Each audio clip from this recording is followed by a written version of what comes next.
Mom called 15 times. You won't believe why. The screen glowed, painting my face in the cool light of the late afternoon. I stretched, popping my neck, and saved the design file. Another logo done. Freelancing had its perks, but the isolation was starting to gnaw at me. My phone buzzed. I glanced at the screen. Mom, again. It was the 5th time in the last hour. I sighed and swiped to answer. Mom, hey, what's up? Her voice was tight, strained. Sarah, you need to listen to me. I had another dream. I rolled my eyes, though she couldn't see it. Mom, we've talked about this. Dreams aren't. No, Sarah, this was different. This felt real. You're in danger. Mom, I'm fine. I'm at home, working. What could possibly? There's something dark around you. I saw it, Sarah, in the woods near your house. Don't go outside alone, especially not at night, and don't trust anyone. Don't trust anyone. Mom, what are you talking about? Just please be careful. Lock your doors. Close the curtains. Promise me you'll be careful. Her voice cracked. I promise, Mom, I always am, but I really think you're overreacting. Maybe, but please, Sarah, for me. Okay, Mom, I love you. I love you too. Call me later, okay? Just let me know you're all right. The call ended. I shook my head. My mother, bless her heart, had always been a bit eccentric. She'd had a few premonitions over the years, most of which turned out to be nothing. One time, she swore she saw a ghost in our old house. Another time, she warned me not to take a certain flight, which ended up being delayed anyway due to a mechanical issue. Coincidence, probably. Still, her voice had sounded genuinely scared. The phone buzzed again. Mom, I literally just hung up. Sarah, I forgot to tell you, in my dream there was a doll, a small wooden doll. It was wrong. If you see a doll, Sarah, get away from it. Do you hear me? A doll, Mom. This is getting ridiculous. Just please remember what I said. Click. This time I didn't call her back. I went back to work, trying to ignore the knot forming in my stomach. 2 hours later, Mark got home. He kissed me hello, then wrinkled his nose. What's that smell? Smell? I don't smell anything. He sniffed the air. Kind of musty, like old wood. I shrugged. Maybe it's coming from outside. The leaves are starting to turn, you know. I told him about my mother's phone calls. I'm playing her anxiety. Mark chuckled. Your mom. She means well, but she's always been a worrier. Don't let it get to you. I know, it's just she seems so genuinely scared. Hey, he said, wrapping his arms around me, everything's fine. This is a safe neighborhood. We have a security system. There's nothing to worry about. He was right. I knew he was right. That night I woke up to a scratching sound. It was coming from the backyard. I nudged Mark. Did you hear that? He mumbled something unintelligible and rolled over. I got out of bed and crept to the window. The backyard was shrouded in darkness, the only light coming from the moon filtering through the trees. I couldn't see anything, just the shadows playing tricks. Then I saw it, a figure, standing at the edge of the woods just beyond the property line. It was tall and thin, silhouetted against the darkness. I couldn't make out any details, but I could feel its presence. Watching, I gasped and stumbled back, tripping over the rug. Mark, wake up. He sat up, groggy. What's wrong? There's someone outside, in the backyard, he groaned. Probably just a raccoon. No, Mark, I saw someone, a person. He sighed and got out of bed, grabbing his baseball bat from the corner. All right, let's take a look. We went downstairs, Mark leading the way with the bat. He flipped on the backyard floodlights, bathing the yard in harsh white light. Nothing. See? Nothing, Mark said, sounding relieved. I shivered, but I saw something. I know I did. He checked the perimeter of the yard, peering into the woods. Maybe it was just your imagination. Your mom got you all worked up. I wanted to believe him, I really did. The next day, Mrs. Henderson, our elderly neighbor, stopped me as I was getting the mail. You be careful, dear, she said, her voice raspy. Careful? About what, Mrs. Henderson? I've seen him lurking around your property. At night. A tall, dark man. He watches your house. Mrs. Henderson was known for being a bit confused. She often mistook me for her granddaughter. I'm sure it's nothing, Mrs. Henderson. Maybe it was just the shadows. No, dear, it was him. He's been watching you. Be careful. That evening, I started researching the history of our town. It was a small town, not much to see, but then I stumbled upon old articles mentioning strange happenings. There were whispers of local legends about a malevolent entity that haunted the woods, preying on residents, especially those living on the outskirts of town. They called it the Shadow Man.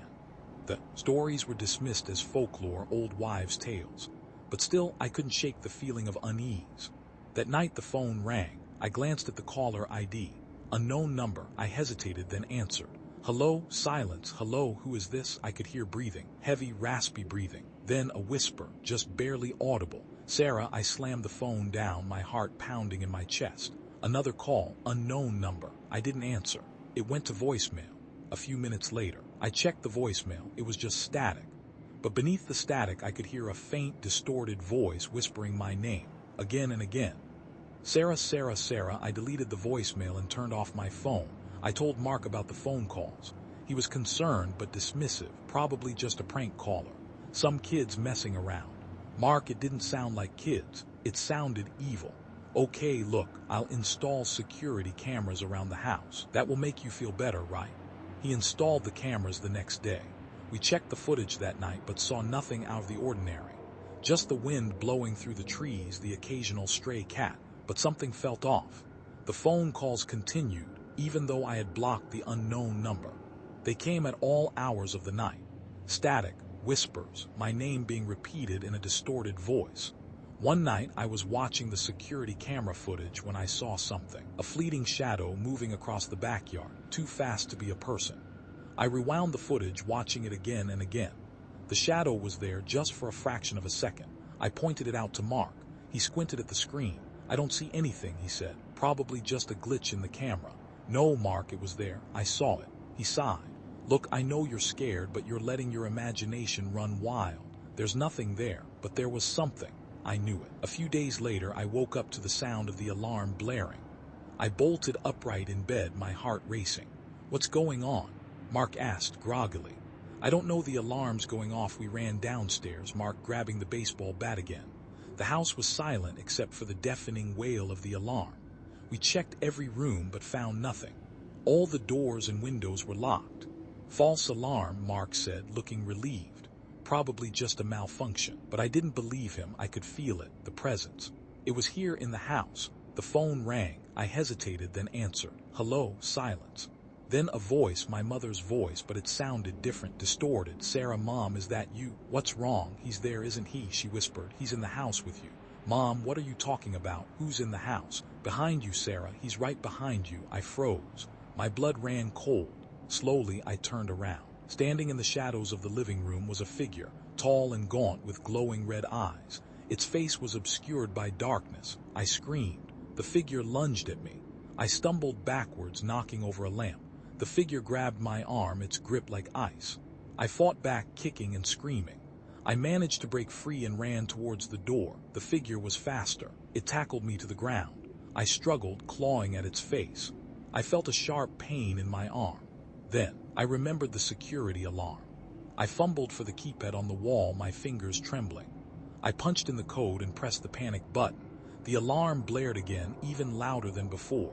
The figure recoiled, its eyes widening. It hissed, then vanished into the shadows. I lay on the floor, gasping for breath, my arm throbbing. The police arrived a few minutes later, sirens wailing. They searched the house but found nothing. No sign of forced entry, no evidence of an intruder. Detective Miller, a weary-looking man with tired eyes, interviewed me. I told him everything that had happened, the phone calls, the shadows, the figure in the house. He listened patiently, but I could tell he didn't believe me. We'll do our best to investigate, Miss Walker, he said. But without any physical evidence, Mark arrived, looking panicked. He rushed to my side. What happened? Are you okay? I nodded, still shaking. There was someone here, Mark. I saw him. He looked around the room, his face etched with worry. But the police said there's no sign of forced entry. I know, but he was here, I swear. We spent the night in a hotel. I couldn't bring myself to go back to the house. Mark tried to comfort me, but I could see the doubt in his eyes. He wanted to believe me, but he couldn't reconcile my story with the lack of evidence. Maybe you were just dreaming, he said softly. Maybe it was all a nightmare, but it wasn't a dream. I knew it wasn't. The next day, I decided to do some more research on the history of the house. I found old property records online. The house had been built in the 1920s. The original owner was a man named Elias Thorne. I Googled his name. The search results were disturbing. Elias Thorne had been a recluse, a strange and solitary man. He was rumored to be involved in occult practices. He died in the house in 1938 under mysterious circumstances. The official cause of death was pneumonia, but there were whispers of something more sinister. Some people said he had been possessed by a demon. Others said he had made a deal with the devil. The house had been vacant for years after his death. People said it was haunted. I felt a chill run down my spine. We returned to the house the next day. I still felt uneasy, but I couldn't shake the feeling that I needed to know more. I started searching the house, looking for anything that might shed light on Elias Thorne's life. I went up to the attic. It was dusty and filled with cobwebs. I rummaged through old boxes, finding nothing but forgotten trinkets and faded photographs. Then I saw it. Hidden beneath a pile of old clothes was a small wooden doll. It was crudely carved with blank eyes and a sinister smile. It was dressed in tattered clothes.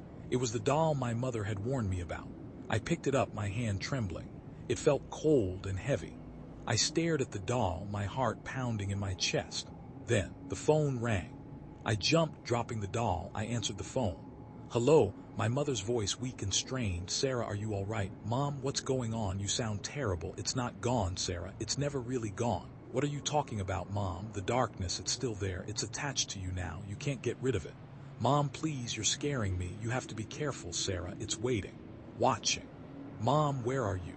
What's happening?" Her voice faded, becoming a whisper. "I love you, Sarah." Then silence. The line went dead. I looked out the window into the woods. The shadows were deeper now, the trees swaying in the wind, and then I saw it. A faint smile flickering across a shadowy figure standing at the edge of the woods. I wasn't sure what was real anymore, but I knew one thing. Mom was right, and I'm afraid she still is.